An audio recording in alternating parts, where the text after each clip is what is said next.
Welcome to Sleepy Relics. If you're new here, thank you for stopping by. And if you're returning, we're glad to have you back. This channel is all about slowing down, about stepping gently into the past, where the world moved at the pace of hooves, hands, and half-fires. If this kind of slow, immersive storytelling helps you sleep or just helps you unwind, feel free to subscribe. It supports the channel more than you know. And before we begin, I'd love to hear from you in the comments. What time is it where you are? And what part of the world are you listening from tonight? There's something quietly comforting in knowing how far these stories travel. Now, get comfortable, let your jaw unclench. Let the room grow still. Tonight, we're stepping into the hushed world of early medieval Iceland. It's the 11th century. A cold wind blows across the mossy hills and bare plains. But you're inside, wrapped in thick wool, behind walls of turf and stone. You're not in a castle, you're not in a village. You're in a long, low shelter built right into the land. Not grand, but warm, practical, familiar. Tonight, you'll spend time inside that turf house. You'll meet the people who lived in it. You'll share their routines, their burdens, their myths. You'll sit by their hearth, hear their gossip, and rest in the deep silence of their nights. This isn't the history of kings. It's not the saga of heroes. It's the rhythm of real-life quiet, repetitive, full of little labors and slow change. So if your eyes aren't already closed, let them soften, breathe a little slower, and imagine yourself waking up under a woolen blanket, in a house made of earth and grass. The morning comes without ceremony. There's no sunbeam through a window, no chirping songbirds, just a slow shift in the darkness. The air becomes a little less black. The ember glow beneath the cooking pot takes on a bit more shape, and the voices low, raspy begin to murmur from across the room. You're awake, but you don't move yet. You're lying on a shared sleeping platform, a long wooden bench filled with straw and wool-stuffed cloths. All around you are others, your family, the servants, maybe even a lodger or two. Everyone sleeps close, not out of affection, but necessity. The turf walls hold heat well, but they don't create much space. You smell wool, ash, dry sweat, a sour hint of milk from a skin bag near the wall, and the unmistakable, comforting scent of smoke, not harsh, just ever present.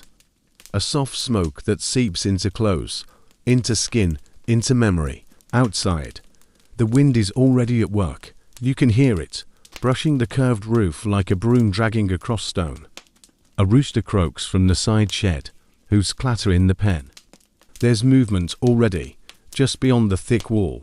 You sit up, carefully, your breath clouds in the air.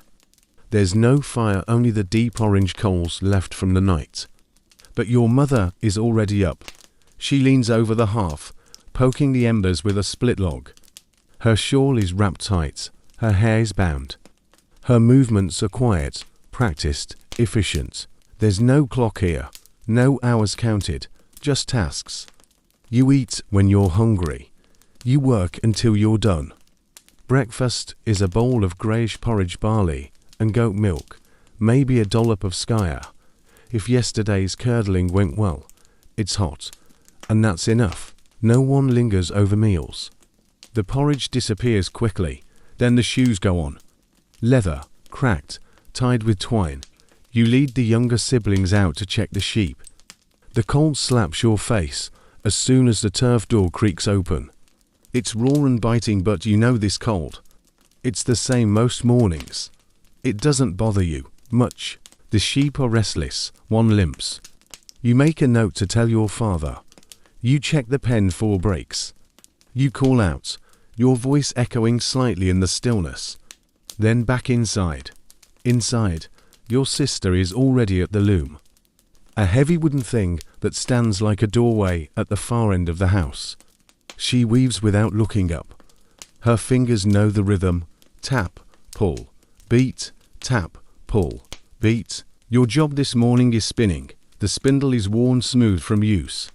You take a handful of carded wool and begin the long, repetitive motion: twist, drop, wind, repeat. Your hands remember what your mind forgets. The rhythm takes over. It's not fast, but it gets done. The light outside grows, just enough to show through the smoke hole. It's still grey, still cold, but the day has begun, quietly, steadily, as it always does. And all around you, the turf house holds its peace half buried, half breathing, always watching. The turf house has seen many winters, most pass quietly, just snow, frozen ground, the usual cold. But some winters are different. You've heard stories from your grandmother, muttered over weaving, or whispered when the wind was howling. One year in particular, the year of hunger. The year the fish vanished. It wasn't war. It wasn't fire, just absence. The sea stopped giving. Imagine that year, early autumn, and already something feels off. The air tastes sharper, the seabirds are fewer. And when the men go out in their boats slow, curved rowboats made from driftwood frames and stitched hides, they return with almost nothing. The catches shrink week by week. By frost, they've all but dried up. No cod, no herring. Not even the coarser fish. Nets come back empty. The salt barrels stand unused. Without fish, the household ration shifts fast. More milk, if there's grazing. More barley gruel, thinner than usual. Root vegetables, if they haven't already spoiled. But the days stretch longer. The cold comes early. By November, even the sheep look thinner. You butcher one early not by choice. It's the only way to feed the household through the next few days. The blood is caught in a wooden bowl. The fat is rendered. Nothing goes to waste. Not the hooves, not the lungs, not the eyes. By midwinter, there are rumours from the next valley over. An old man froze in his sleep. 2 cows dead in one night. A child with nothing but morse and boiled bark for 3 days. The stories reach your hearth in pieces, over quiet conversations. No one raises their voice. No one dramatizes it. Everyone understands. You listen, you nod, you go back to weaving. This is when the rhythm of the turf house tightens. Every ember is rationed, every spoonful measured. The wool you spin is bartered for dried meat from a neighbour whose luck was better. You trade labour for milk. A daughter goes to live with an uncle who has more cows. In one part of Iceland, a woman named Thorgerda kept a diary etched into the margins of her prayer book. She wrote that in the worst week of that hunger year, they lived on sour whey and boiled lichen, that they burned sheep dung for heat, that they slept to a bed, even in daylight, to save firewood, but still they endured. Not through hope, exactly, through habit, through an unyielding rhythm. Wake, work, endure, sleep, repeat. Eventually, the sea returned, slowly. That spring, the catch was poor, but not empty. By midsummer, the fish barrels were half full again. There was a feast, modest, but real. 2 lambs roasted, beer brewed, bread with honey. People came from miles to share it, not because they had much but because they still had each other. No one talks much about that year anymore, but if you ask the oldest people in the valley, they'll remember, quietly, softly, while threading a needle or stirring a pot. The turf house doesn't forget. The beams hold memory. The soil, the smoke, the worn threshold, they carry the trace of lean years and full ones alike. And as you drift further into this quiet world, you begin to understand. Life didn't survive here by accident. It persisted thread by thread, bowl by bowl, breath by breath. The turf house is quiet at night, but not silent, never truly silent. There are creaks in the beams, old wood shifting, settling, remembering. The wind threads through the eaves, low and constant. And sometimes, from the far corners, a faint tap-tap sound. Could be water, could be mice, could be something else. You've heard the old stories, everyone has. Some are muttered while spinning. Others shared in the hush of late winter evenings when the dark presses heavy on the roof. They say the turf remembers. In some homes, strange things happen.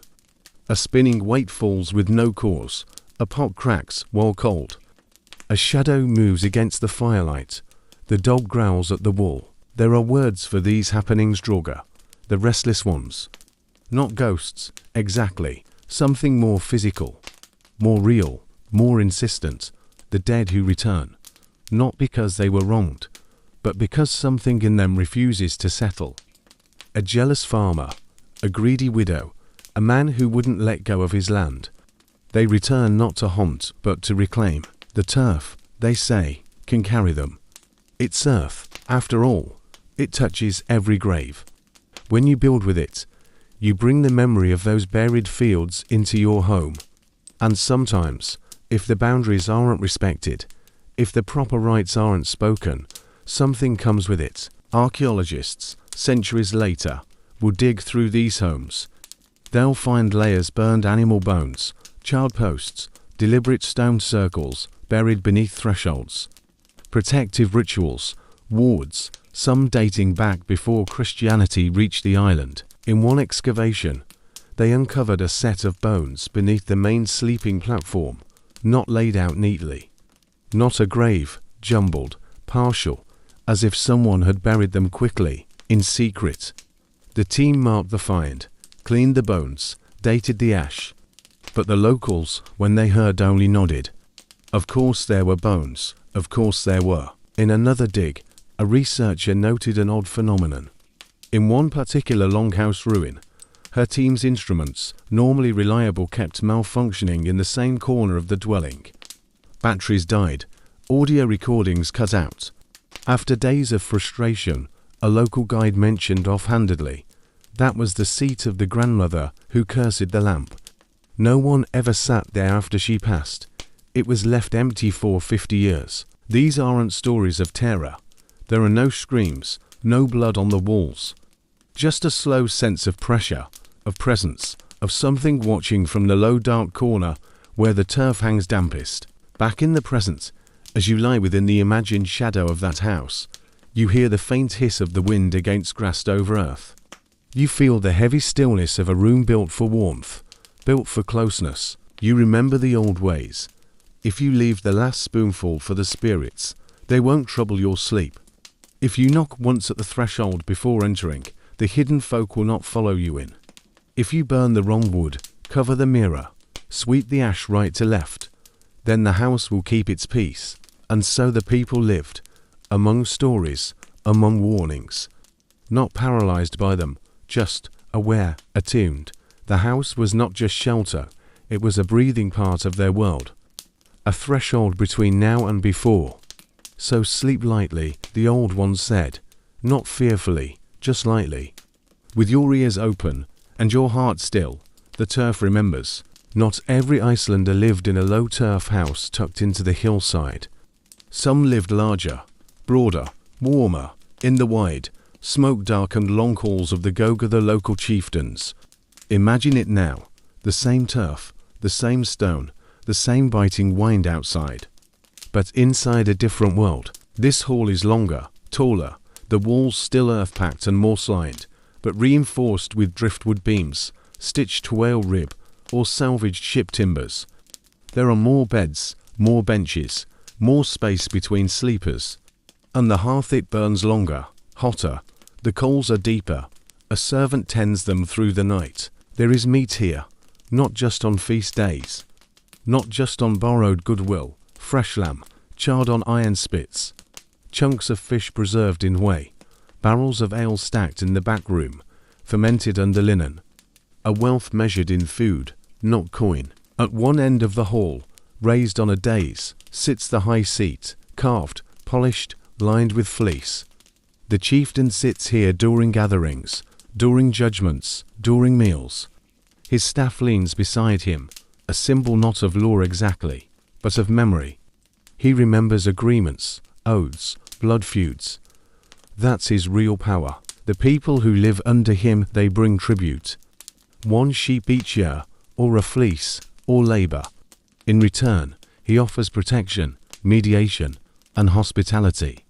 It's a social web as much as a political one, and on certain nights, when the dark presses close and the wines scream like wolves, this hall becomes a theatre. The fire blazes high, the mead flows, the scald the poet steps forward. He chants verses, sings the old songs, tales of Odin, of Freyja, of Loki's trickery and Thor's wrath. Or maybe more recent sagas of a cousin who outwitted a debt collector, of a voyage to Greenland that ended with a new wife and a sheep the size of a boat. Laughter fills the beams. Even the dogs lie still, ears perked. The whole becomes something else, not just shelter, but memory, story, echo. But there's a different kind of weight here, too.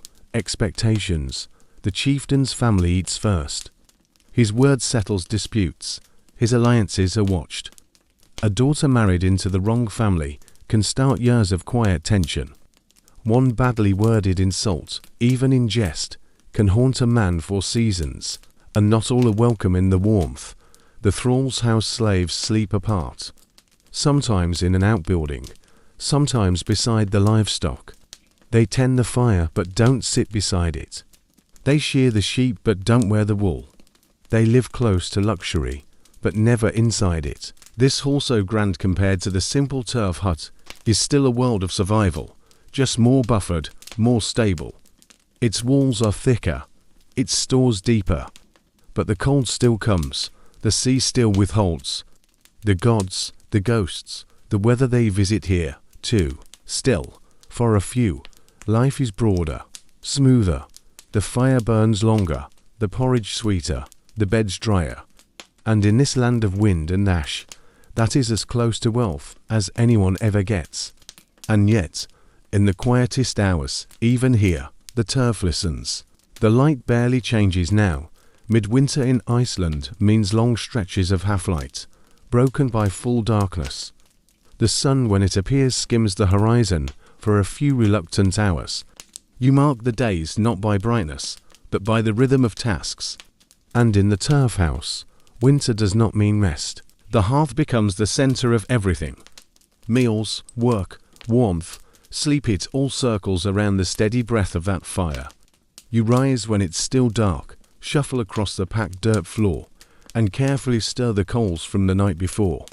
If they've gone cold, it's trouble. Starting a fire from scratch wastes time, fuel, and patience. You feed the embers with dried dung or driftwood, then add a twist of moss. The flame flickers, takes hold. The smell is dry and earthy, comforting. By then, the others stir. Someone pours the morning gruel barley again, maybe oats, cooked until thick and smooth. It's eaten with horn spoons from shared wooden bowls. There's little talk, just chewing, breathing, planning. Winter is the season of repair. You sit near the fire with your tools, a bone needle, a spool of homespun thread, scraps of worn cloth. You mend socks, patch tunics, rewrap shoes with scraps of hide. Your fingers crack from the dry air. You rub them with tallow, sometimes lard, when you can spare it. The women of the house, your sisters, mother, neighbors, spin and weave constantly. A good loom stands in one corner. Heavy, vertical, warp-weighted. It creaks as it's worked, a slow rhythmic sound that blends with the fire's pop and hiss. Outside, the wind moans across the sod, but inside, the house is full of quiet industry. Children, if there are any, are kept busy, too. They card wool, help with spinning, gather dung from the pen to dry for fuel. There's no age at which one is idle. Even the old have tasks, telling stories, teaching stitches, sorting dried herbs, watching for illness. Food is managed carefully now. You open the storage pit lined with stones, sealed with turf, and count your supplies. Dried fish wrapped in cloth, barley sacks, rennet, tallow, skyer in stone pots. Nothing is touched without thought. Every morsel has a cost. The livestock must be tended, too. Sheep are brought into a small covered enclosure at night. They breathe steam into the straw. You feel their warmth when you slip inside to check on them, almost a bomb. You run your hands through their thick wool, listen for coughing. Even in winter, illness is a threat, and always there is smoke. It clings to the air inside the house, not choking but ever present. You can see it curl toward the rafters, slipping through the roof hole. It softens everything, the walls, the faces, even the passage of time. Afternoons are marked by light chores, soft talk, and shared silence. Sometimes someone hums, not a song exactly, just a note held under breath, like a charm to keep away the weight of the dark. As night falls again, you gather by the hearth once more. Dinner is simple, flatbread if you're lucky. A stew that's mostly broth, a scrap of meat. You eat slowly, talk quietly, then lie down beside the others. The turf walls creak as the wind leans in. The house doesn't fight it. It just settles deeper into the land. You pull your blanket tighter, the fire dims, and the rhythm of winter continues soft, slow, steady. Her name was On, also called Ord, or, by those who remembered her long after she was gone, and the deep-minded. She was not a warrior, not a queen, not a figure of blood and conquest. But her story runs quietly beneath the surface of early Icelandic settlement like groundwater beneath the turf. Born in Norway, and came from a family that knew power. Her father was Ketil Flatnose, a chieftain of some renown. But the tides of power shifted quickly in that age, and soon her kin was scattered. Her son was killed in battle, her relatives fell out of favour, and in time, was left to carry the weight of a collapsing legacy. But she didn't fade, she planned. In the wake of these losses, she quietly commissioned a ship long and strong, built to travel far, and she did something rare. She became the one who led it, not just in name, in truth, and gathered her surviving kin, loyal servants, and households that owed her respect. She set sail from the Orkney Islands, carrying with her the last flickering embers of her family's pride. It wasn't a dramatic flight. It was deliberate, measured, a relocation with vision. When she arrived in Iceland, it was still a land without kings, without cities. The settlements were scattered, just small turf houses clinging to valleys, protected by fjords. It was a place where someone clever, someone steady, could start anew. She claimed broad land, not just for a single house, but for many. For her family, her descendants, her memory. She divided it with care, ensuring each relative had space to grow, to farm, to root. She didn't seek wealth through war. She built it by organizing, by tending, by seeing far ahead. They say she built a great house near Havana, not a hall of luxury, but one of order. Guests were welcome, disputes were handled with calm. Her word held weight, and when she sensed her own time drawing near, and made her final plans with the same composure that had defined her life. She called her kin together, she sat on her high seat, dressed in fine clothes, and oversaw her own funeral feast. She greeted each guest, spoke kindly, and after the last cup was drained, she walked to her bed, and there, in silence, she died. It wasn't a story that ended in flames or swords. It was quiet, but lasting. Icelandic tradition remembered her, not just for what she did, but how she did it, calmly, wisely, with vision, deep-minded. In the sagas, amid tales of vengeance and blood feuds, her name stands out low and steady.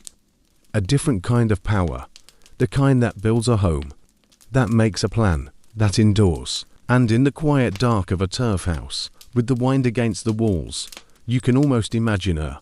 Not as a ghost, not as a legend, just a woman. Sitting by the hearth, hands folded, eyes watching. She would have known what to do when the sheep were coughing, when the milk ran thin, when the land needed draining. She would have known how to keep a house full, a fire lit, a family fed. And that, in this land, was no small thing. They are called the Folk, the hidden people. Not spirits, not exactly else, something older. In the long months of winter, when the wind whispers through the mossy ridges and the ground is hard as iron, their stories surface again, softly, never loudly. You don't call them out, you speak of them sideways. The turf house knows these tales. They are passed not in lectures, but in murmurs. A child is warned not to throw stones near certain mounds. A shepherd leaves an offering of bread at a rock that ought not be touched.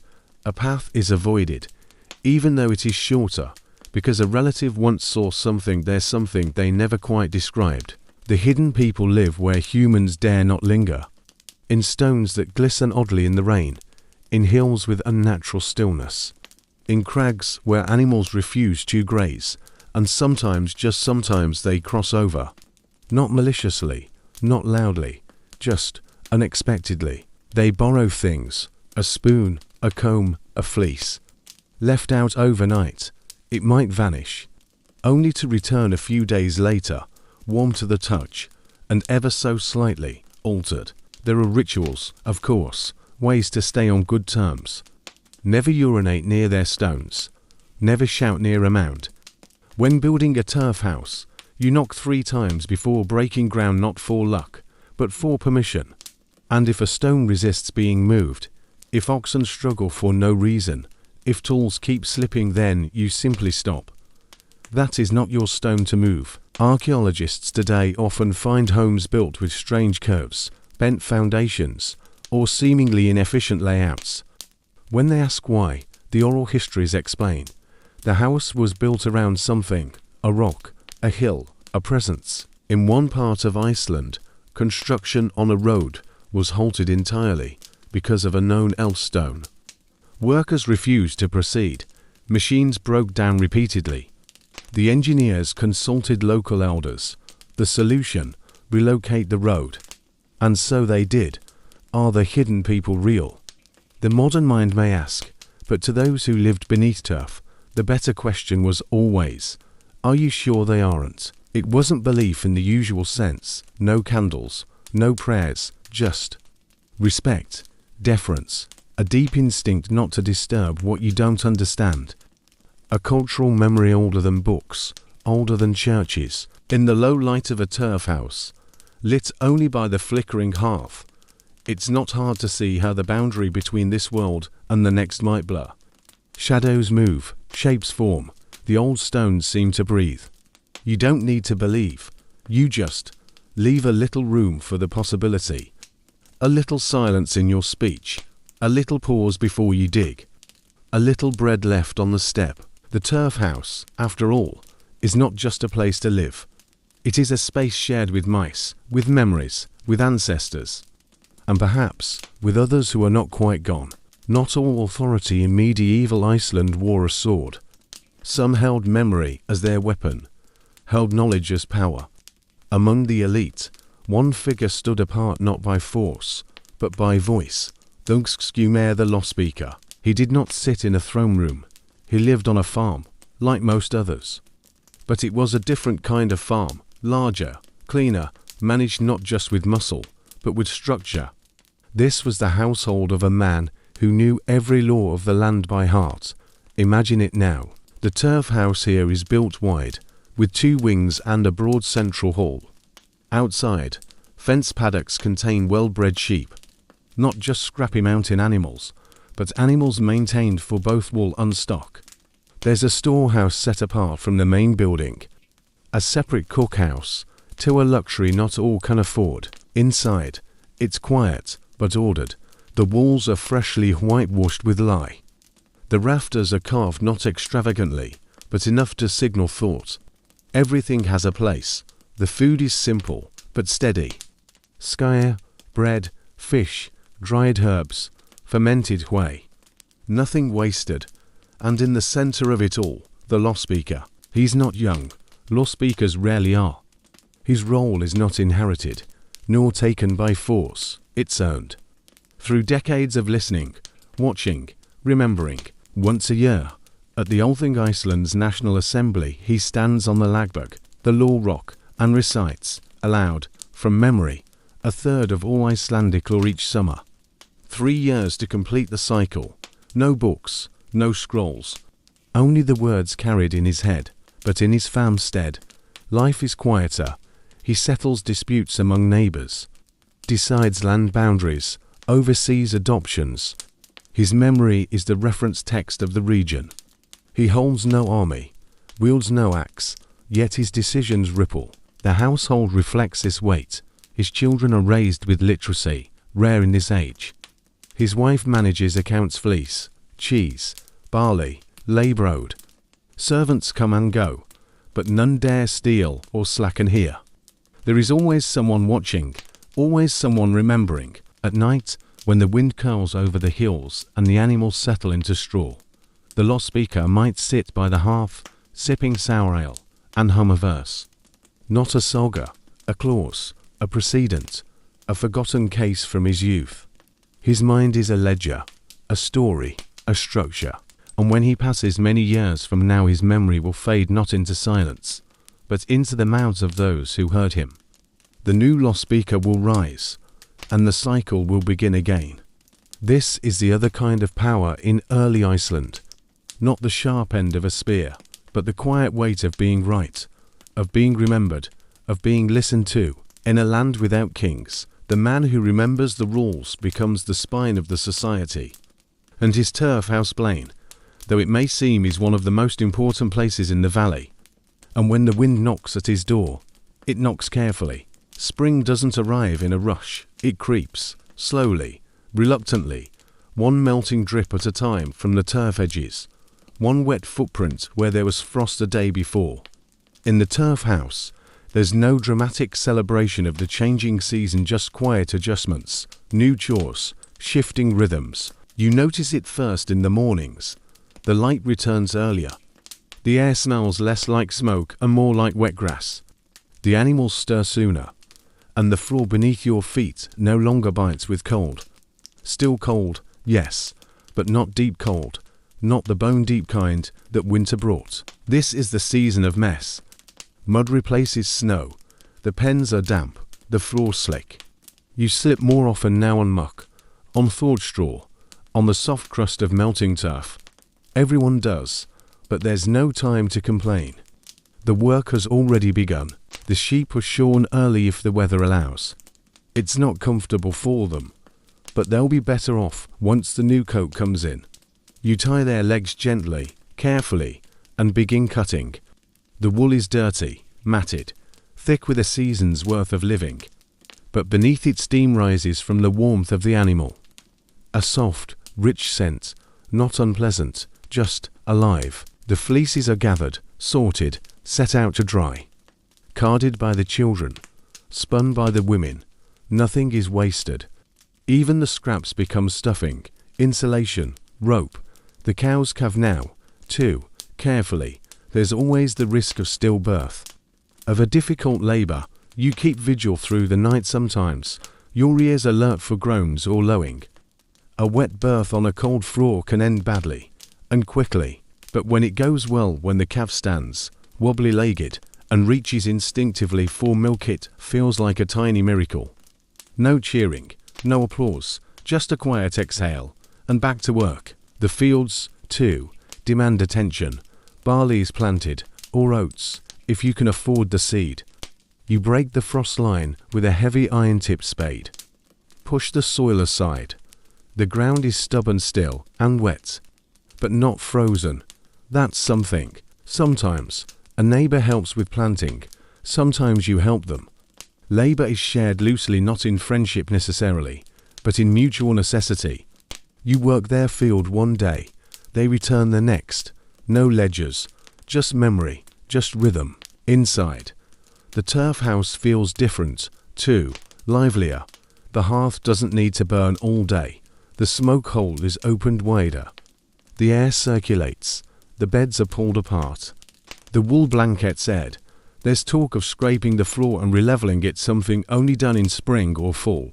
And in the afternoons, if you're lucky, you sit outside. Just for a moment, on a stone warmed by the sun.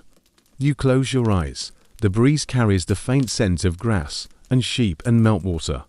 You breathe it in slowly, deeply. You don't speak. There's still much to do, always more work ahead.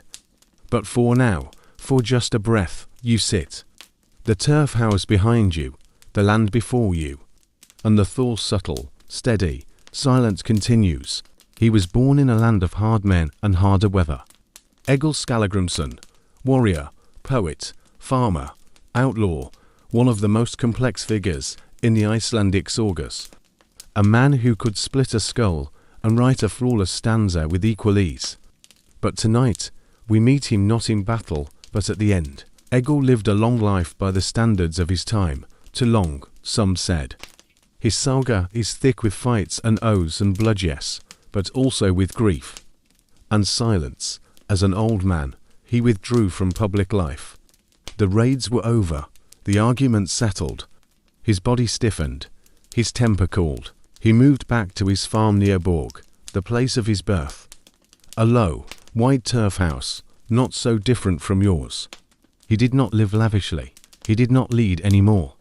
But he was still feared, respected, his name spoken with weight. Egil had lost much, his brothers, dead in youth. His sons, one by sickness, one by drowning. His wife, in time, too, and with each loss, he wrote. His poetry was not gentle, but it was honest, cold, clear, precise. A kind of grief sharp enough to carve into stone. When his final days came, he did not rage. There was no speech, no public farewell, but there was a plan. He asked his family to bury him with a chest of silver. Not in a churchyard, not even in open ground, but in a cairn of his choosing, out of the way, quiet, protected. A hidden place, where no one would stumble upon him casually, where the silver would serve not as wealth, but as a ward. A bribe for the earth, perhaps, or for whatever lay beneath it. He dressed in plain clothes, he ate little. He asked to be carried when his legs would no longer hold him. And then, when it was time, he died as quietly as he had once fought loudly. His saga ends not with a battle cry, but with earth. A burial, a hush, the stone laid over him, the moss growing back, and somewhere, the sound of his verses, carried like smoke on wind. Centuries later, scholars debate the truth of his story. Was he a real man or a constructed legend? Were his poems truly his? Did he bury silver, or was it just metaphor? But in Iceland, under turf and sky, the question rarely matters. What matters is the memory, the story, the shape left behind. Even in death, Egil was a contradiction. Savage, but literate, violent, but eloquent. And when the turf closed over him, it wasn't a violent end, it was a quiet return. The wind still crosses that plain near Borg. The house is gone now. Its beams rotted, its walls swallowed by the moss. But in the hush between gusts, when the birds are still and the earth is damp, you might almost hear a verse. Not sung, just there. And that is how he remains. Beneath the sod, beneath the legend, beneath the long, slow silence of time. At first glance, it's just dirt, uneven, packed, and dark. The floor of a turf house doesn't sparkle or gleam. There are no tiles, no polish, just a hard surface of trodden earth. But beneath that surface, layer by layer, it holds memory. Archaeologists, when they open the bones of these ancient homes, always start with the floor. Not because it's beautiful, because it's rich. Each layer tells a story not in words, but in dust, in crumbs, in soot, in ash. Imagine it like pages in a book. The topmost layer holds sheep dung, crushed bone, bits of cloth. Below that, compacted straw.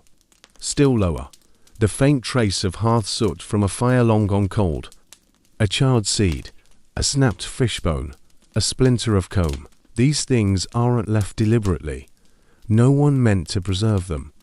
But over time, the house sealed its own archive, footstep by footstep, spill by spill.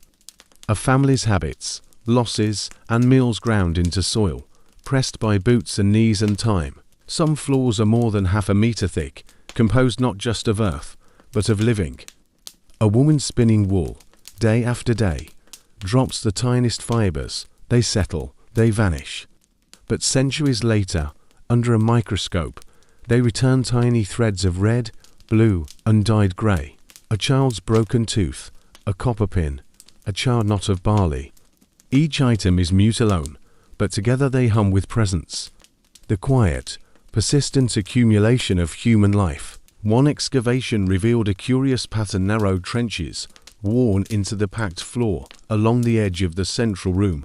Regular, repetitive, not made by shovels, not by animals. Eventually, the researchers understood. Weaving. 4 years, a woman had stood in that same place. rocking from heel to toe, working her loom. Her motion etched into earth, a body remembered by the floor. Another site held an anomaly, a patch of earth stained darker than the rest, with fish bones and shell fragments buried deep. Not a midden, a dumping ground, but way inside. Then a historian pointed out a line from a saga. An old woman, no longer strong enough to go outside, was given a seat near the fire where she cleaned the fish. Day after day, year after year, the stain of usefulness, even the hearth itself shifts over time. Ash builds up, is pushed aside, replaced, ringed with stones, expanded. You can see how families adjusted their lives not with renovation, but adaptation. Nothing wasted, nothing unnecessary. The turf house, you begin to realize, was not a place you entered, it was a place you grew into. A body you inhabited. And the floor was its skin. It bore your weight, it carried your secrets. And when you were gone, it held the echo of your footsteps longer than any song. So next time you imagine one of these homes low, mossy, house sunk into a hillside, don't look up at the beams. Look down, the truth is there. In the worn dip where the door swung open 1,000 times. In the soot that fed 1,000 meals. In the soft depression where a child once sat, legs crossed, tracing circles in the dirt. The past isn't buried. It's compressed, layered, waiting, beneath the turf. Beneath the floor, beneath us. She wasn't a chieftain's wife, not a saga heroine. Just a widow in a cold valley with no sons left at home. Her name doesn't survive in the official records, but her tax does. In 1294, the eldest scatter the hearth tax was levied across Iceland. A simple concept. Each household paid according to the number of fires they kept.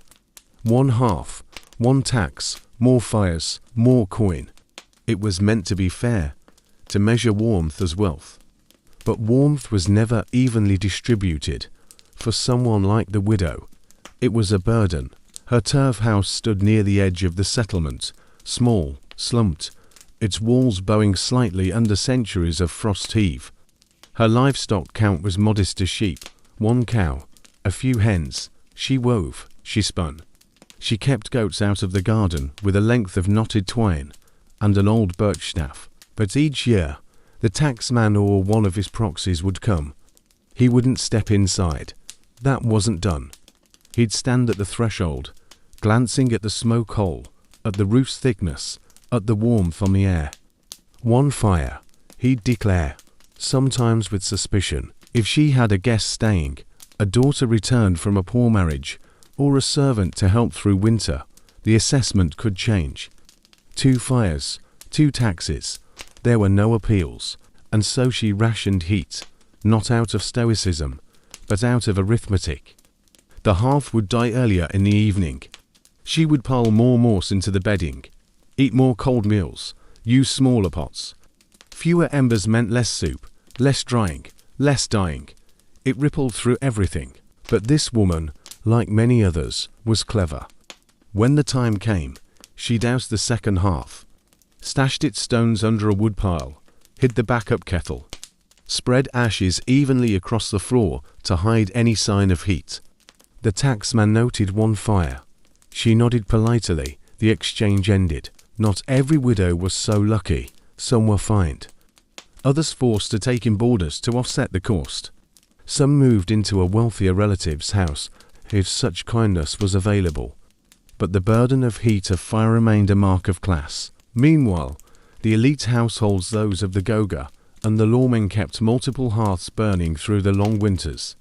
One for cooking, one for guests, sometimes even one in a detached building for dairy work. The tax was paid, yes, but easily. Firewood or peat was hauled by servants. Ash removed without thought. Warmth was a given. For the poor, the hearth was precious, managed, stoked carefully, shared widely, extinguished reluctantly.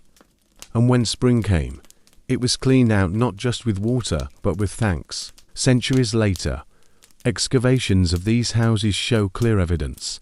Ash levels tell who could afford to burn.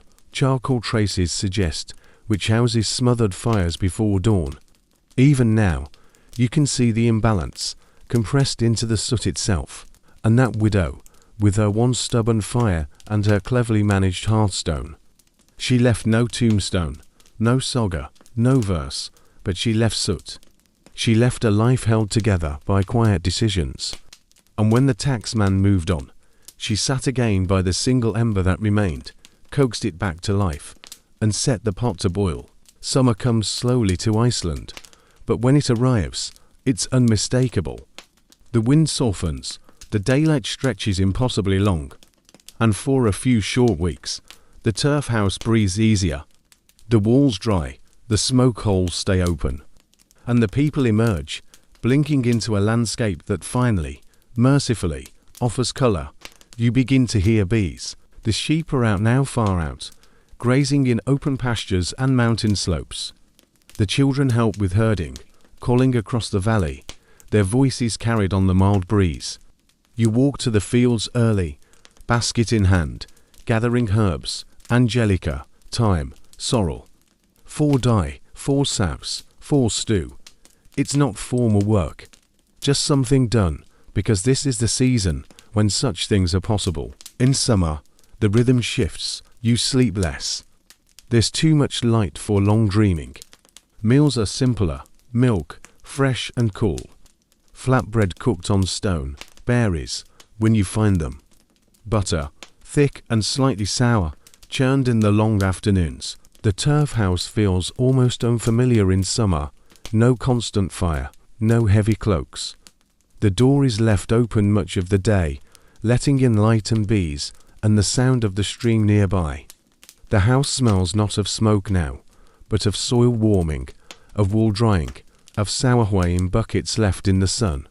And then, as the summer deepens, something rarer gathering, not a feast, not a fair, just a quiet festival.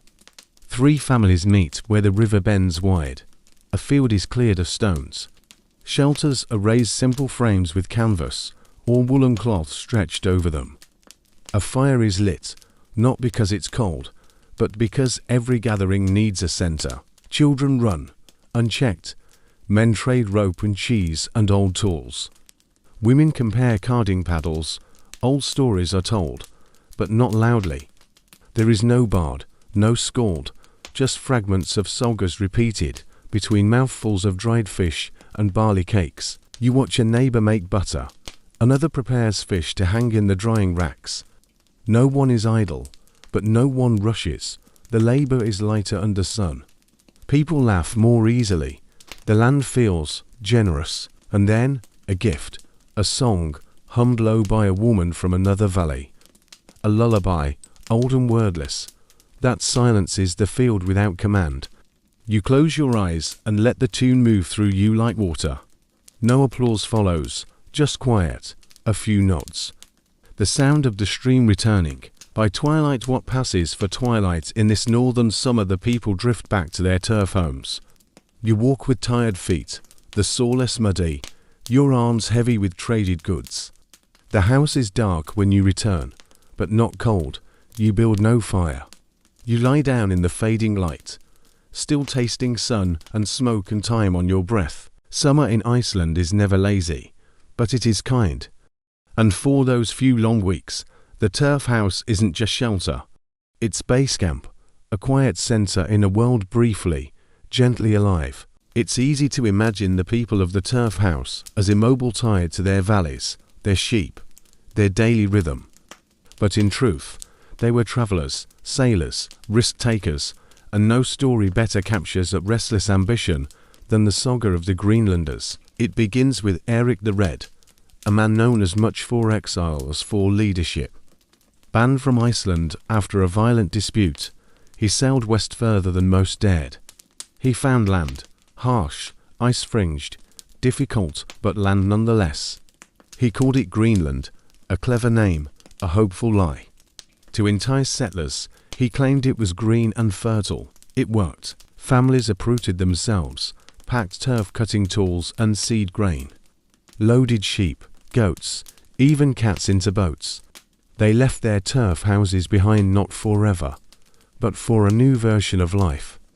Across the grey ocean, toward a land seen only by those willing to risk everything, one of Eric's sons Leif went further still.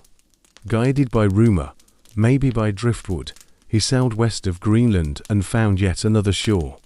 He called it Vinland, the land of wild grapes. It's widely believed today to be part of North America, nearly 500 years before Columbus. The saga doesn't romanticize it.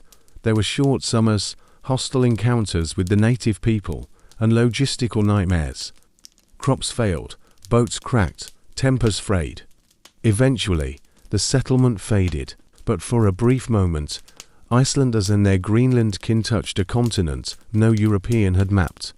And they brought with them the same skills they used in their turf homes: spinning, drying, carving, boiling, bartering, enduring. Back in Iceland, those left behind heard the stories in fragments. A cousin who returned with a strange wood, a skull's verse about a river wider than any fjord. The sagas recorded these moments not with awe, but with quiet certainty. They were not myth-makers, they were record keepers. And so the discovery of new lands sits alongside marriage disputes, property lines, and brewing techniques. But the most telling detail is this: when the Greenlanders built homes in Vinland, they did what they had always done. They dug, they stacked, they made turf shelters.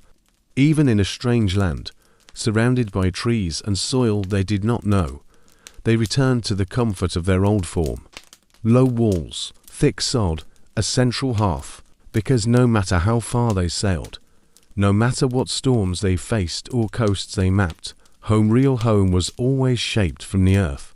Covered in moss, lit by coals, held together by memory. And so the saga ends not with triumph or failure, just silence. The settlements faded. The land was left behind, but the story remained, threaded into the tapestry of Iceland's history, recalled quietly in sagas, in place names, in the way a person stares west, across the sea, and wonders what might still be out there, behind every turf house, just beyond the animal pen and slightly downhill from the latrine. There lies a mound. To the untrained eye, it's just a hillock of soil, bones, scraps, and rot. But to an archaeologist, it is gold. It is the midden-the-waste heap, and in it lies everything the people of the house once touched, used, broke, and discarded. If the floor of a turf house tells you how people lived, the midden tells you who they were when no one was watching. You approach it now in your mind, with the wine tugging gently at your cloak. The mound is lumpy, uneven, the grass over it is patchy. A few chicken feathers, bits of broken pottery, a fish spine sun-bleached and curled like a ribbon. You smell it faintly, not rot exactly, but a dense, rich scent. The smell of damp earth, of history compressed by seasons of rain and silence. Excavations reveal layers. You peel back the turf like pages from a book. At the top, modern debris. A lost button, a rusted nail, lower older signs. Sheep bones, cracked from marrow extraction. Oyster shells, long since dried, bird bones, burnt.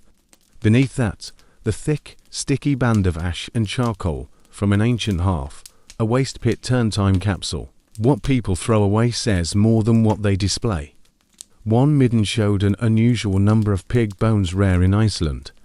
A clue, perhaps, to a family with external trade links. Another revealed seal remains, suggesting coastal visits or extended hunting trips. One even held a child's toy, a carved bone horse, broken and tossed aside.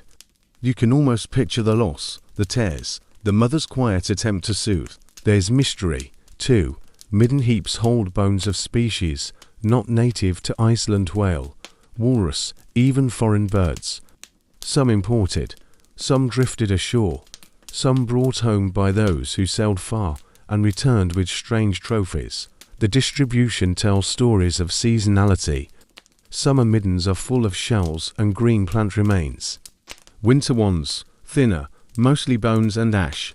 During lean years, the bones show deeper scraping, higher breakage. Every scrap boiled, every marrow sucked, the evidence of hunger pressed into garbage. But perhaps the most intimate finds are the fragments of fabric. Bits of wool, knotted thread, lost needles. These tell us what people wore not in portraits, but in practice. The mended, patched, reused clothing of real life. Not finery, function. Even urine absorbed into the earth below the heap offers information. Chemical analysis reveals diet, mineral deficiency, illness, all from waste. You begin to understand. These people were not writing history. They were shedding it, meal by meal, season by season. They buried their days behind the house, expecting nothing to remain. And yet here it is. A midden is a mirror. Unflattering, unfiltered, unchosen, but honest, more honest than any saga. As you stand before that soft, rounded pile, you feel its weight. Not physical, cultural, emotional.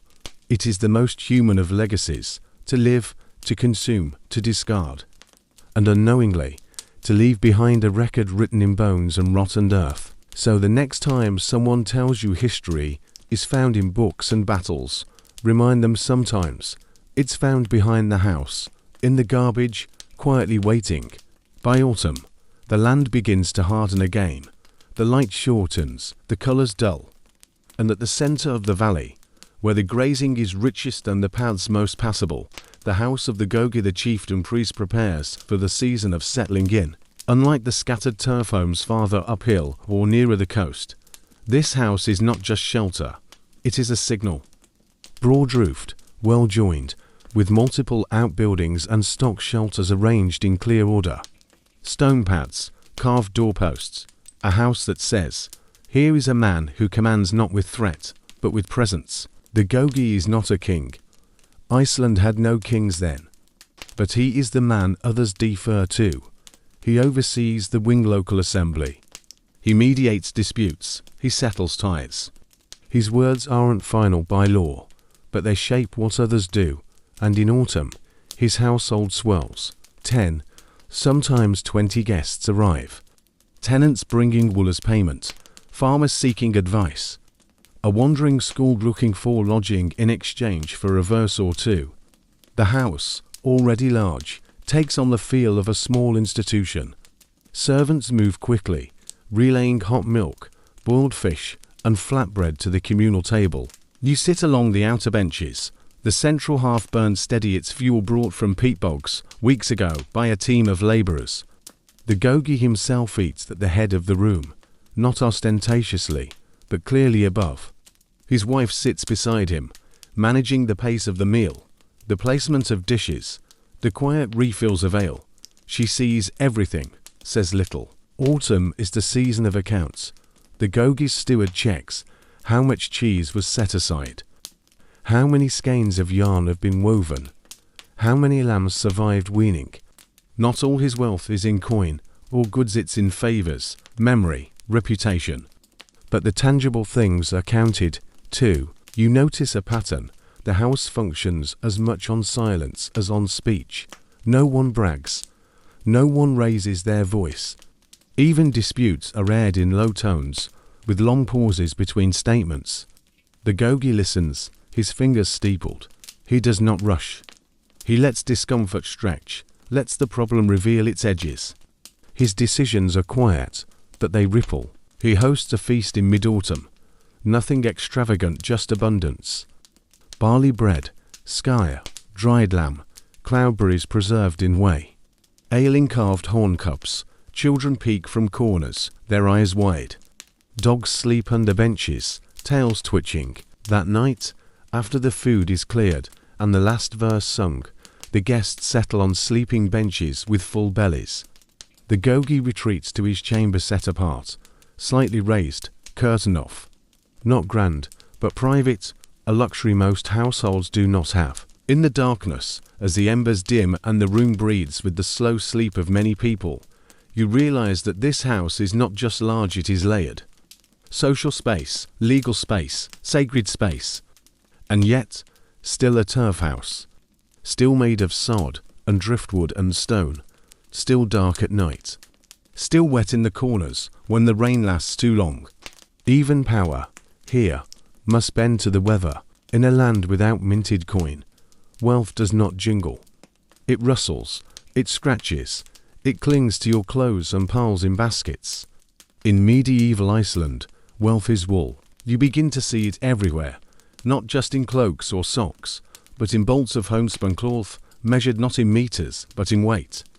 The Vamala standard grade of woven wool serves as currency, a consistent weave, predictable quality, thick enough to resist rain, loose enough to dry by the hearth. This cloth is not decoration, it is value itself. Every household spins, every woman and many children card, tease, twist, and weave. It's not a craft, it's a duty, a labor as essential as milking or mending. The drop spindle becomes as familiar in the hand as a spoon.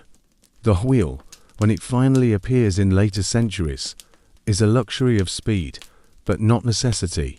The old ways continue because they work. You sit by the fire now, spindle in hand, thumb and finger slick with lanolin. The wool is rough, not yet cleaned of all its oils. You draw and spin, draw and spin. The rhythm becomes your heartbeat. There's little talking, only the crack of peat, the whistle of wind through the turf joints, and the gentle tap of spindle to floor. The loom sits ready nearby, its warp threads weighted with smooth stones. The weaver works vertically, pulling weft through each opening, tightening with a bone comb. The cloth builds slowly, quietly. When finished, it is measured by length and texture. The law even dictates its thickness, 2 threads per finger width.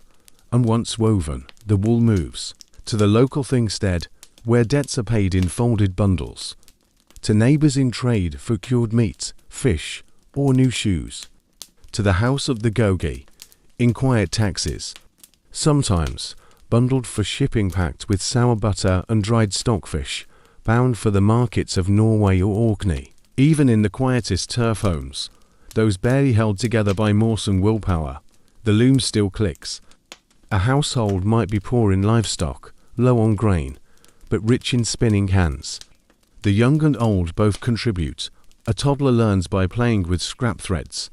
The elderly spin while seated, backs curved, feet wrapped in woolen rags.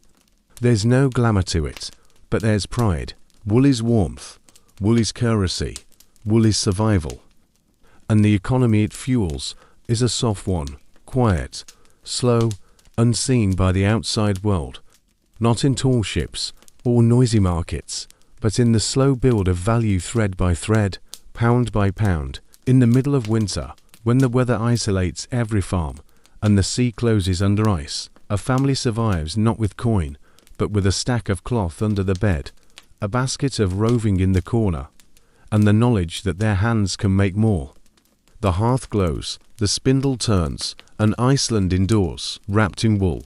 Every summer, the valley of Lyngvala fills with people. They arrive on horseback, on foot, by boat. Families with tents packed tight, traders with packs of goods, scribes with rolls of calfskin and ink, and those with grievances ready to plead, accuse, or defend. This is the Althing, the General Assembly of all Iceland. It is not a courtroom in the modern sense. There is no building, no bench, no single judge. Justice unfolds under open sky, among the basalt cliffs and green plains, where law and landscape meet. You imagine it now, the flat plain, hemmed by mountains, a river curling past. In its center, the lagbug, the law rock where the skumer, the law speaker, stands. Around him, booths of turf and tented cloth where chieftains and their followers make camp. The atmosphere is somewhere between a market, a festival, and a courtroom. One case rises above the rest this year, a land dispute between 2 powerful families. A border crossed, a sheep slaughtered, an insult shouted over a fence line. It sounds small, but in this tightly wound society, small insults grow into deep wounds. Witnesses are brought forward. One trembles, another lies boldly. A third, too young to be believed, tells the truth, but is waved aside. The law speaker listens. He does not judge. His role is to recite the law, to remember precedent, to speak what the scrolls do not yet hold. The decision falls to the Goga, the chieftains. Each speaks in turn, not rushed, not dramatic. Their words are measured, steeped in past favors, kinship ties, and long memory. What matters is not only what was done, but who did it and to whom. In the end, a fine is levied. Silver, livestock, cloth, not blood, not exile. It's not justice in the modern sense. It's balance, equilibrium restored. The families nod. Not because they agree, but because the process is over. To resist it would invite more trouble. Quietly, they pack. Quietly, they leave. And elsewhere on the plain, marriages are arranged. Contracts made, sheep traded, verses composed. The whole thing is not just about law, it is about contact, exposure, reinforcement of a system that holds together a land of scattered farms and isolated households. It is one of the oldest parliamentary systems in the world. Born not from cities, but from valleys, sustained not by power, but by participation. And when the assembly breaks up after 2 weeks, the people ride home. To the north, the south, the coast, the uplands. Back to their turf houses, their hearths, their sheep. Carrying with them not just resolutions, but new alliances, news, rumours, warnings. Justice in Iceland does not come with a gavel. It comes on horseback. It arrives beneath cliffs. It speaks in verse and silence alike. And long after the voices fade from Lingvala, the basalt holds their echo, steady, patient, waiting for next year. There's a stone out past the last grazing line. It isn't tall. It doesn't shine. It leans slightly to one side, half sunk in moss. You might walk past it a dozen times before noticing, but once you see it, you stop. It's not natural. It was placed, a burial marker, perhaps. Or perhaps something older, something folded into memory and repurposed by time. No inscription, just weight, just presence. In Iceland, the dead are rarely far. The land is too small, the soil too thin. Cemeteries exist, but many are informal family plots marked with turf mounds or standing stones. And before the full spread of Christianity, graves often mixed ritual with utility. Objects buried not for the next life, but for remembrance. Archaeologists have unearthed curious finds beneath stones like this. Not whole skeletons, but partial remains. Burned bones, beads, a child's shoe, a carved tooth. Sometimes, a blade broken, blunted, hidden. The graves are shallow, often disturbed, sometimes reused. Over centuries, the memory of who lies where fades. A grandmother's rest becomes a cousin's pasture. A warrior's cairn becomes a foundation stone. One burial, unearthed not far from a modern road, contained no body at all, only a single wooden bowl and a braid of preserved human hair.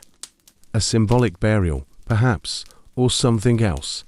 A memory anchored by ritual, not by flesh. The turf house, though warm and practical, was never meant to last. But the burial stone endures, settles deeper with each freeze and thaw, gathers moss, disappears, then reappears as a foot dislodges a tuft of green. Folklore grows around these stones. Children are told not to step on them. Adults detour out of habit, even if they no longer recall why. Stories emerge, quiet ones. A woman who saw a figure near the stone on Midsummer's Eve, a sheep that refused to graze near it, a dog that barked. Then never again. The church discouraged such stories, but the stones remain, and in time, they become part of the landscape, not relics, not decorations, just ... there, anchors of memory. Wait without explanation. Even in our time, you can visit them. Step off the gravel path, let the wine press at your collar. Kneel, if you like, touch the stone. It will be cold, solid, covered in life older than yours, lichen in slow bloom. You won't hear anything, but you'll feel something. A hush, perhaps, a kind of pause in the air. The stone doesn't tell you what it marks. It simply waits, not for recognition, just for presence. And beneath it, bone or ash, memory or metaphor, someone rests. Their name gone, their story folded into the land. But their weight's still here, quiet, firm, undeniable. She stands quietly in the long shadow of the turf wall, wrapped in a thick wool cloak.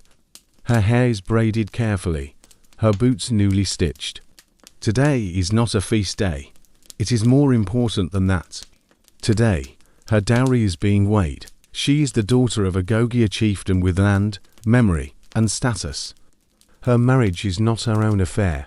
It is a contract, a strategic knot, tying to households together through woolen wealth and silent expectations. The house is busy, not with celebration, but with accounting. Her dowry is not a chest of gold. It is practical, deliberate, calculated. 30 ells of woven cloth famel, measured to legal standard. 5 milk cows, 3 ewes in lamb, a servant girl young, healthy, trained in spinning, and 1 bronze brooch decorative, but understated. The cloth is the core, each length rolled tightly, stacked in bundles. Each bundle the result of hundreds of hours of labor, not her own, mostly, but her household's, a visible thread of familial effort. The livestock are selected with care, not the youngest, not the oldest. Animals of proven health, but not the best of the line. Enough to show respect, not so much as to weaken the family's own herd. The servant is offered as part of the arrangement, not as a gift, but as infrastructure. The daughter will not walk into her new household empty-handed or unsupported. The girl will carry her cloak, help with the loom, nurse future children, part of the dowry, part of the future, and the brooch that is for the bride herself, a token, a reminder that she is still a person, not just a ledger entry. It will be worn for the ceremony, then set aside, then perhaps passed on one day to her own daughter, if fate allows. She knows the man she is to marry. They met once, at the Althing. He was polite, he quoted a verse. He did not look away when she spoke. That is something. But liking him isn't the point. Stability is, connections, land, mutual benefit. Emotion comes later, if it comes at all. The Gogi oversees the terms personally. He does not ask his daughter what she thinks. He trusts the logic of the arrangement. Her mother watches silently, her fingers busy twisting wool into cord. There is no outburst, no protest. This is the rhythm of elite life. One generation positions the next. The daughters are knots in the net. By sundown, the terms are finalized, witnessed, spoken aloud. A feast will come in a few days, when the groom's household arrives. Not grand, but adequate. Lamb stew, buttered bread, ale, laughter, perhaps, though polite, public. Later that night, the daughter sits alone in the sleeping chamber. The hearth is low, her feet are cold, but her posture is straight. She understands her place. She has been taught how to manage a house, how to spin flax, how to speak carefully when guests come calling. She thinks, for a moment, about the cows, about the servant girl, about the weight of cloth on the sledge, her dowry, moving slowly across the valley, carving her name, quietly, into another family's future. It is not a fairy tale, it is structure, it is function. And in this land of sod and silence, that is what sustains everything. You don't see it at first. The roof is low, and the light dim. But after your eyes adjust to the murk of the turf house, you begin to notice the faintest column of pale grey, rising upward, soft as breath. You follow it with your eyes, and find it the raycatter, the smoke hole. There is no chimney, no flue, just an opening in the roof, carefully positioned, often offset from the centre to catch the pull of the wind. It's small, about the width of a plate, but it governs everything beneath it. The smoke hole is life. Without it, the house would choke.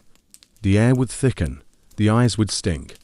Children would wheeze, the stew would sour. But with it open just so the hearth breathes, a slow, steady draw, a rhythm of release. Each morning, someone checks it. If the weather is still, the smoke lingers. If the wind is sharp, it pulls to fast, cooling the fire. It must be managed. Like the hearth itself, it has no hinge, no cap. Just a slab of turf, that can be shifted or propped with a stick. The light it admits is minimal, filtered, and uncertain. At certain hours, a beam slices through the gloom and touches the smoke in midair, turning it briefly silver. It does not brighten the room, but it marks the hours in its own way. Morning begins when the shaft narrows, evening when it vanishes entirely. The smoke itself is not unwelcome.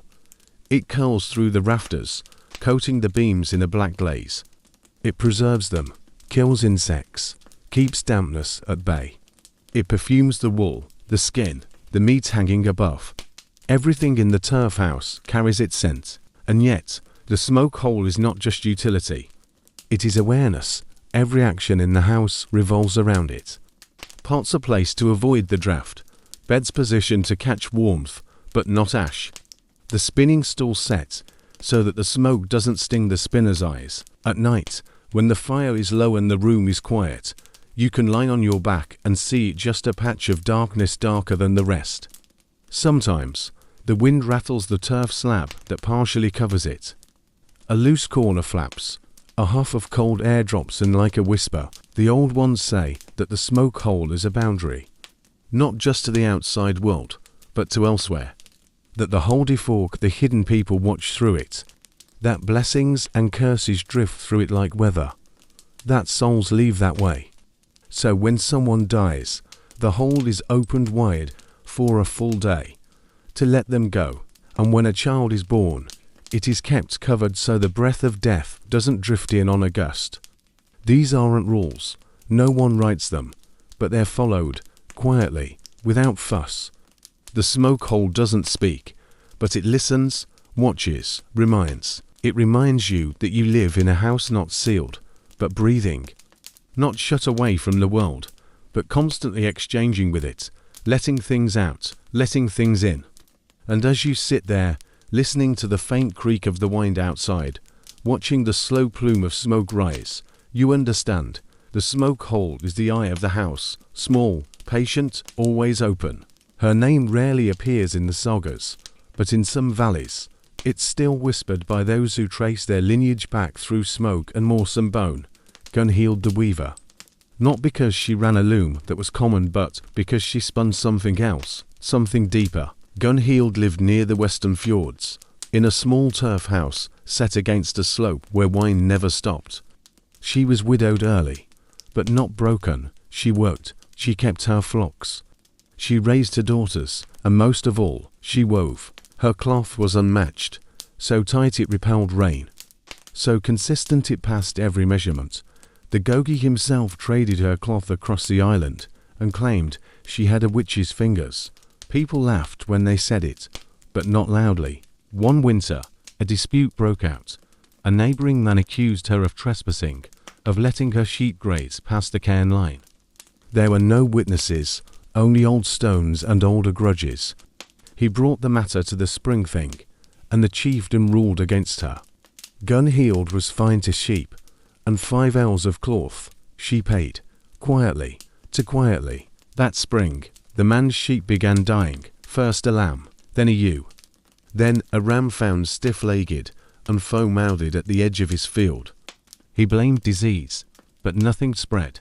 His neighbours remained untouched. By summer, his eldest daughter fell ill. No fever, no rash, just a withering like grass under frost. He rode to town, begged a wise woman for a help. She gave him herbs and warned him to unmake any wrongs left unspoken. So he returned to Gunhild's door. He offered repayment, apology, coin. She took nothing. She only said, calmly, I wove my grief, now it's yours to wear. He left. Within the year, he sold his land and fled east. No one could prove anything. No marks, no hexes, no charms buried in the floor. And Gunhild never claimed power. She kept weaving. Her cloth remained flawless. Her daughters married well. Her name faded from records, but not from minds. Years later, her house collapsed in a landslide. Some said it was coincidence. Others said it was the hill reclaiming its price. When archaeologists unearthed the ruins centuries later, they found scraps of cloth still preserved in the dry layers of the floor. Tight weave, soft finish, 2 threads per finger width, just as the law required, but also buried under the threshold a spindle tip made of bone. Carved with runes, not dangerous, just deliberate. A warning, a prayer, a signature. No one can say. Gunhild remains a shadow. Not feared, not mourned, just remembered. A woman whose grief passed quietly into her work, and whose work, they say, carried more than warmth. So when someone hands you a cloak woven in silence, and the wool seems a little heavier than it should, you might wonder, you might remember her name. Gunhild the Weaver. It was small, easily overlooked, dug from the floor layer of a collapsed turf house near Skagafjör. Just a sliver of carved bone, about the length of a finger, rounded edge. A dull point, simple. At first, the archaeologists thought it was a child's tool maybe for sewing or cooking, but the markings changed everything. Etched into the surface, with care but not flourish, were 5 runes. Not decorative, functional. Their translation was rough, cut only truth. The tool was passed around the excavation team. No one claimed it was magical. No one invoked spirits. But all agreed this was not an ordinary household knife. Bone knives were common in Iceland. Metal was precious and rarely wasted on small domestic tools. Bone, however, was abundant. Sheep, cattle, whales when they washed ashore. Women used bone blades to cut thread, prepare fish, even pry at frozen latches. They were practical, disposable, but this one was different. The runes suggested intent, memory, purpose beyond utility. In folk belief, objects could be trained habituated, almost by repetition. A spoon used only for feeding infants might become a charm against sickness. A comb used during prayer could settle nerves. And a knife, used only in truth-speaking, might become something else. Scholars piece together a possibility. Perhaps this bone knife had a ritual role. Used only in disputes, passed between speakers. Touched to the tongue before testimony, not as a threat, but as a weight. To lie with the knife in hand would be to break more than trust. It would be to speak against the grain of the house itself. No records confirm this. The sagas don't mention such a thing. But oral tradition, collected in the 19th century, includes references to truth blades or bone witnesses, tools touched during oaths, especially in homes where formal law never reached. The knife, then, wasn't a weapon. It was a reminder, an anchor. Its edge had dulled from use. Its tip chipped slightly, but the runes remained. Not ornamental, just visible. Enough to catch the eye. Enough to nudge the tongue. In your mind, you imagine a small family gathered around the hearth. A dispute arises about land, or wool, or a broken promise.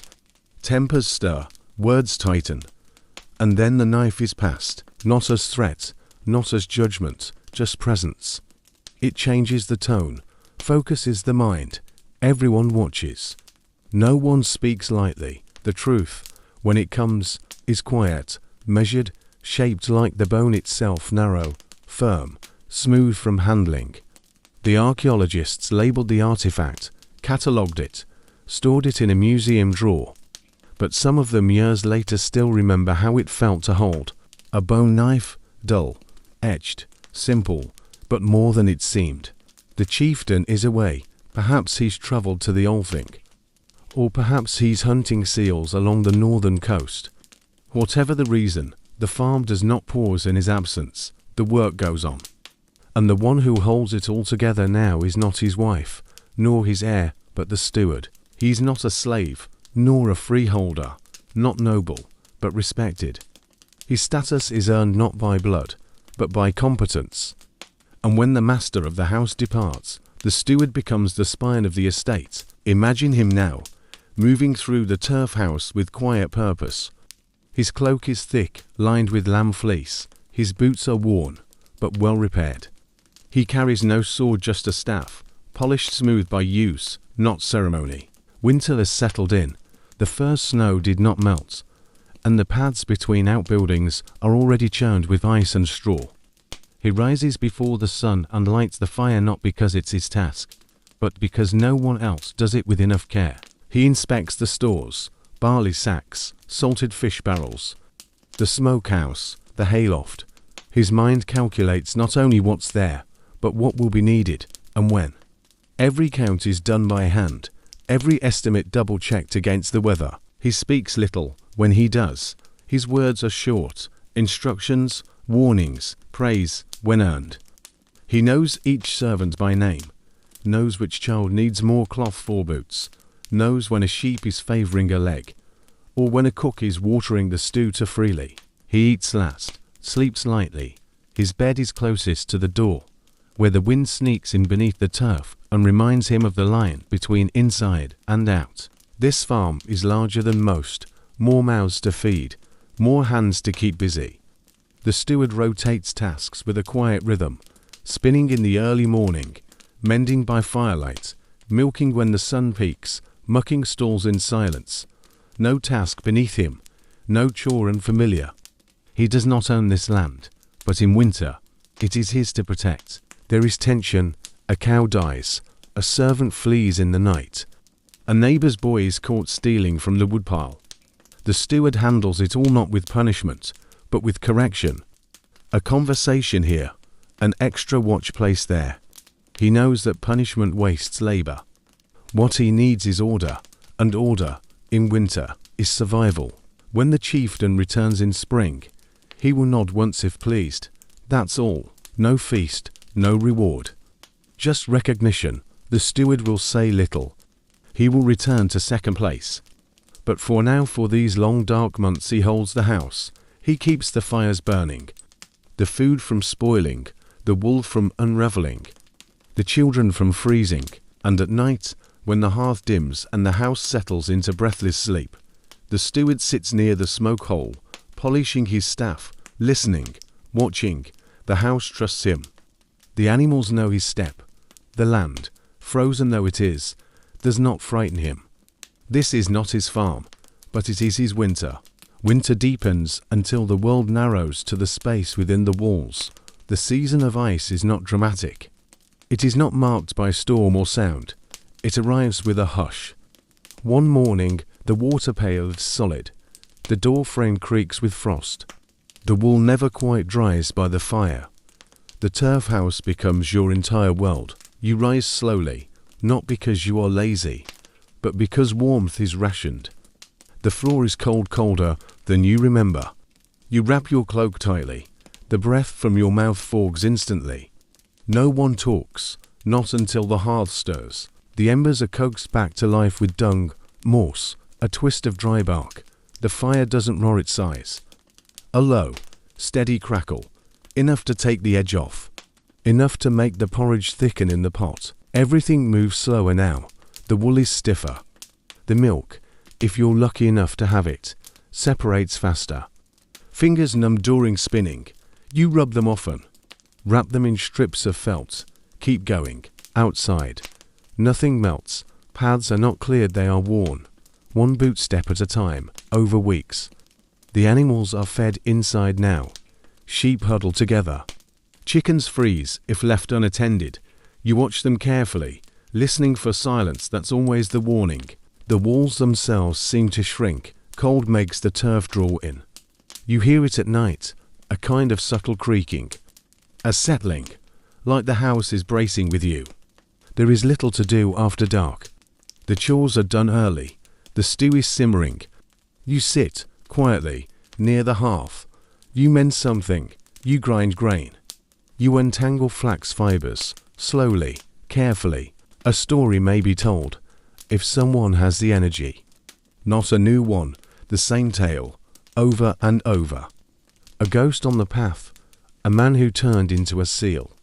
A woman who sewed so well, the spirits came to claim her hands. You've heard them all. But you don't mind. Repetition is comfort. Sleep comes early. Blankets layered with cloaks, straw, old pelts. The cold seeps through everything. You sleep in pairs, for warmth. No shame in it. Survival doesn't care about pride. You wake often. Not from dreams, but from the creak of the roof, the whine of the wind in the eaves, the deep silence that says the fire is out again. You don't get up, you wait for morning, and morning comes, eventually. A little paler each time. The season of ice is long, but the turf house holds, it always has. The walls lean inward, like arms, the smoke hole breathes, just barely. The fire returns, the tasks begin again. The cold does not break you, it humbles you. It pares life down to the bones, but inside those bones, inside this house, life holds on, not brightly, not loudly, just steadily. It happened quickly, they say, just after the thaw, when the ice broke on the rivers, and the valley paths ran thick with meltwater, to men, a narrow crossing. A word to sharp, a hand to quick, and then silence. They called it murder, but few knew exactly what occurred. What is certain is this: one man did not return. The other did, blooded, silent, his horse lommed, and his tunic stiff with water and worse. The ford was shallow, just a ripple of cold stream over black stone. A place where disputes were supposed to pause, where travellers shared the crossing, even when they were enemies. But this day, tradition gave way. The dead man was named Trafn, a tenant farmer, quiet, lived in a modest turf house with 3 daughters and a half-built loom. Not rich, not troublesome, but to seasons earlier, he'd accused a neighbour of grazing too far west just a few sheep. But the accusation had stuck. The killer, if that's what he was, bore a stronger name: Bjargolfr. A cousin of a chieftain, a man with wider reach, broader land, a better horse. He claimed it was self-defence. Said Trafn drew a blade, that the river was slippery, that he had no choice. There were no witnesses. The matter was brought to the spring wing. The chieftain sat, the law speaker recited. Bjargolfr stood, hands at his side, voice level. He didn't deny the death, only the blame. The body had been dragged from the ford the next morning, wrapped in a torn cloak and laid in a byre until the family could bury him. The turf there is still dark, even now. No compensation was paid. The court ruled it an accident, swayed by Bjargolfr's standing and the lack of evidence. The daughters were offered barley, a few lengths of cloth, and told to remarry when they came of age. The loom was never finished, but the valley remembered, quietly. Years later, travellers say, the ford grew silent. Horses hesitated to cross, dogs howled at its banks. A stone was placed there marked, waist high. It was never acknowledged, but no one moved it. And those who spoke of Hrafn did so with a tone of unfinished thought. Even now, centuries later, in the record of bones and layers, the story lingers. In the corner of a collapsed turf house, archaeologists found a rusted blade, small, worn, broken. Next to it, a hearthstone cracked clean through. Unusual, suggestive. But history does not preserve every detail. It does not name the emotion behind a blow. It only leaves traces, a groove where a shoe slid, a spot of discoloration, a hearth that no longer warmed, and the ford.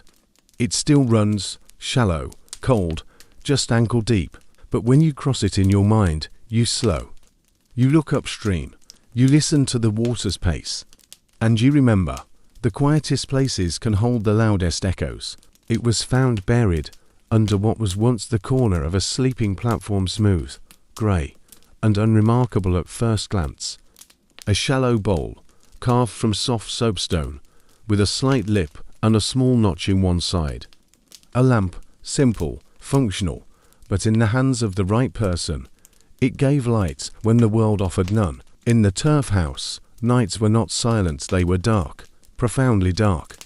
The hearth gave light, yes, but only impulses, in the flicker of flames and the soft blink of coals. Beyond that radius, the room fell into blur. Shapes moved slowly, faces vanished into shadow. The lamp was different, it was portable, it travelled, filled with sheep tallow or fish oil, with a strand of twisted wool for a wick. It would burn 4 hours. Not bright, but steady, a glow that marked the difference between blindness and presence. One could stitch by it, or check a wound, or rise to nurse a child. or simply sit, awake, when sleep would not come, and stare into the soft, dancing light. The soapstone was likely traded no quarries nearby, and the pattern of chisel marks suggests it came from the north. Passed hand to hand, or perhaps given as part of a dowry, or brought home after a long trip. What made this one strange, though, was what lay inside. When researchers cleaned it, brushing away layers of ash and old fat, they found faint scratches, tiny symbols etched along the rim. Not ornamental, not decorative, symbols. One resembled a fish. One, a curl of smoke. Another, an eye. No known rune matched them perfectly. No local story explained them. But similar markings had been found on amulets often hidden beneath floorboards or set into the walls of storerooms. Protective symbols, quiet charms. The idea was not that they would stop harm, but that they would notice it, that the lamp would see. You imagine someone holding it, perhaps a woman sitting alone, turning it in her hands, while the rest of the household sleeps. Maybe she traced the symbols when the wind howled. Maybe she whispered over them, not quite prayers, but reminders. Or maybe the symbols were made later by a daughter or a grandchild, marking the object with care after it had cracked and been repaired. A way of remembering, a quiet personalization, because a lamp is not just fire. It is decision, to see, to stay awake, to keep something alive. In the darkest months, when the sun does not rise 4 days, the soapstone lamp becomes a kind of companion. Not worshipped, not sacred, just respected. A pool of moving light in a sea of stillness. And when it burns out, when the wick crumbles and the oil is spent, the room does not collapse into chaos. It exhales, the darkness returns, and the lamp is placed back on its shelf. Or buried, when the house collapses, waiting, and now, centuries later, it emerges again. Held under clean museum light, sterile and silent, but carrying still that faint echo of warmth, that whisper of breath in the night. The chieftain is dead.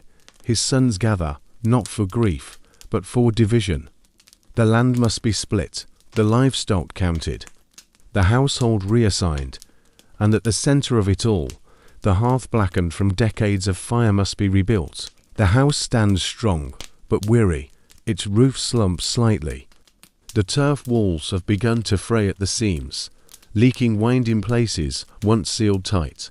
The beams overhead creak more than they used to. Still, the bones of the house are good. It only needs tending. The eldest son will take over. That much is clear. But with authority comes responsibility, and the first act of new leadership is not a speech, not a feast, but the rebuilding of the hearth. It begins at dawn.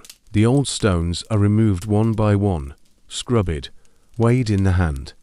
Some are kept, some cracked or stained with too much soot are replaced. A servant walks a mile to the riverbed to fetch new ones. Smooth basalt, river-rounded, good heat holders. The hearth is not just a fireplace. It is the center of the house, the symbol of continuity. It is where all meals begin, where contracts are sealed with toasts, where new children are first shown the world, warmed by the flicker of flame. The work is done slowly, not because it is hard, but because it is important, each stone set with care. Ash swept into a cloth and folded away, not discarded, but buried under the new foundation. Not for magic, just memory. When the new hearth is ready, it is lit with coals from a neighbor's fire. An old tradition. You don't start a new hearth from nothing. You borrow heat, you pass it forward. The fire catches slowly, first moss, then a twist of dried dung, then a sliver of kindling. The flame flares, then steadies. The room grows quiet as it rises. A few speak blessings, not formal, not loud, just words shared under breath. Thanks to the old house, strength to the new. From that moment on, the household begins again, not from scratch but from a new center. The eldest son takes his seat at the head of the hall. His voice is firmer now. His wife distributes tasks with quiet confidence. The youngest servant refills the water jar without being told. The house doesn't change overnight, but the shift is real. In time, a new layer of soot will form. The walls will absorb new stories, the floor will wear under new feet. The cows will be counted again, the wool tallied. The seasons will spin forward. But this moment, this rebuilding of the hearth is the pivot. A fire passed from one generation to the next. Not with ceremony, not with spectacle, just stone, flame, smoke, silence. The old hearth is gone, but its warmth remains. In memory, in routine, in the steady, soft rhythm of life continuing. It was small, bone-handled, dull, often used, rarely appreciated. A paring knife, for gutting fish, slicing curds, cutting thread. It belonged to no one in particular. It simply was. One day, it vanished. The house noticed, but no one said much. A few murmurs. Where's the small knife? I left it by the pot. Did it fall into the bedding? Hands searched quietly. The dog sniffed around the hearth. A child was sent to look near the pen, but the knife did not return. It had slipped, likely, between the floorboards of the sleeping platform, or into a crack in the packed earth, or been accidentally bundled in straw and tossed behind the door.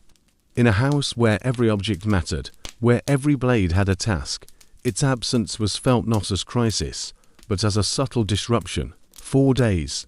You work around its loss. You borrow the larger blade, heavy and clumsy.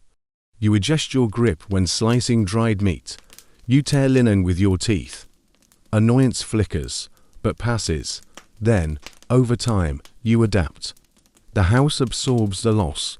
Another knife is shaped. A new blade arrives in trade.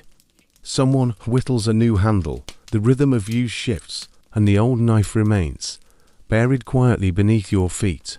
It will not be found until long after you're gone. Centuries later, a team of archaeologists uncovers it, deep in the floor layer of what was once the north wall. Caked in soil, blade rusted to the tang, handle intact, still smooth from countless hands. They examine it, measure, photograph. They marvel that it survived at all. No inscriptions, no decoration, just function. But in that knife is a whole life, a rhythm of mornings spent slicing cheese, of fish filleted by firelight, of lamb fat scraped from bone. 1,000 gestures, forgotten by the hands that made them but remembered by the tool that served them. The knife is catalogued, placed in a drawer, labeled utility blade, bone handle, domestic context, but if you could hold it now, feel its weight, its worn edge, you'd remember. You'd remember the way it felt between your fingers, the way it slid into curds, the way it fell, maybe, with a quiet clink no one heard. It is not a grand artifact, not sacred, not rare, but it is real. And in a life where most days pass without record, where most tasks are done silently and repeated endlessly, it is these objects that hold the weight. These small things, these missing things. The knife was lost, but it was never gone. The house is quiet now, too quiet, not the stillness of sleep, not the hush of winter. This is different. It is the stillness of an ending. The family is leaving tomorrow. The turf house this low, mossy shelter of sod and smoke and memory will be left behind. Not burned, not torn down, just walked away from. It's the early 19th century. The world is changing, trade routes shift. Weather grows harsher, the soil, once coaxed into yielding, grows tired. And far to the west, there are promises of new land, new weather, new chances. The family has decided to go. A boat waits, just a few days' ride. Tonight is the last night in the house their great-grandparents built. There is no feast, no ceremony. Just a final meal, barley bread, fish stew. The last of the way. They eat quietly, like always. No one mentions that the pot will not hang there again, that the hearth will go cold, but everyone knows. The father checks the animals one last time. The barn will be emptied in the morning. The mother wraps the family's woven cloth in oiled leather, 20 years of spinning, packed in silence. The youngest child doesn't understand. He asks if the turf house will follow them, if they'll carry it on their backs. The others don't answer. They don't know what to say. That night, they sleep in their usual places. The bedding is thin, most of it is already packed.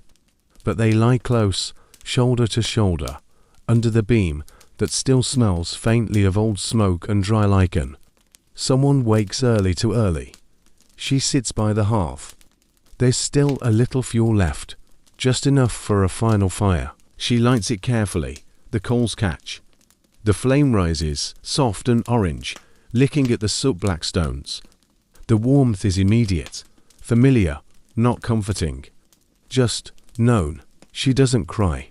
She just watches the fire burn, until it begins to shrink again, slowly, as all fires do. At dawn, they gather their things. They step out into the pale light. And they close the door not with reverence, but with the simplicity of those who have lived through hard seasons and know when a chapter ends, the house remains. It sags, slowly. Grass creeps over the roof. The beams rot. One spring, a fox takes shelter inside. Then birds, then moss, but the floor still holds traces. The ash beneath the hearthstone. A bone comb in the corner. A spindle weight behind the wall. And the house waits. It doesn't mourn. It doesn't crumble in grief. It does what it always did, shelters what's left, remembers in silence. Years pass, decades, centuries, until one day, a hiker crests a rise, sees the hump of earth and moss, and wonders, what was here? She crouches, touches the stone, feels the cold press of history beneath her palm. The turf house never speaks, but if it did, it would whisper not of kings or battles, but of lambs born in spring, of soup stirred by tired hands, of thread twisted in silence, of sleep, of laughter, of waiting, and of one final night, still, soft, ended not with a bang, but with the quiet closing of a door. You are still here, beneath the turf. The wind may howl outside. The sea may churn beyond the hills, but within these walls there is only quiet. Over the past 2 hours, you've wandered through a life both distant and deeply familiar. You've heard the scrape of a spindle, the echo of old justice spoken aloud, the hush of burial stones, the soft mutter of sheep outside the door. You've felt the weight of wool, the heaviness of hunger, the comfort of repetition.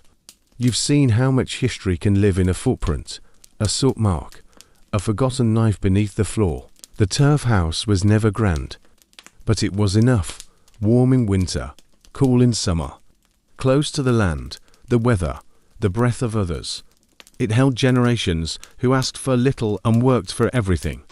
And in that rhythm, quiet, steady, human, there is something worth remembering. Even now, its pieces remain low mounds on distant hillsides, overgrown with moss, half buried by time. But if you visit, and pause, and listen, you may still hear them breathe. And if, by now, your eyes have grown heavy, if your thoughts have softened and slowed, that is just as it should be. Sleep now, with the quiet confidence of those who endured. Let the weight of history settle gently around you, like blankets. Let the wind pass without concern. Let the house hold you. And before you drift fully away, if you found this story brought you peace, consider subscribing to this channel. It's a quiet way to say, yes, this was worth something. And if you're still awake, let us know, where are you listening from? What time is it where you are? We'll see you again, soon. Until then, rest well. And remember, the turf remembers.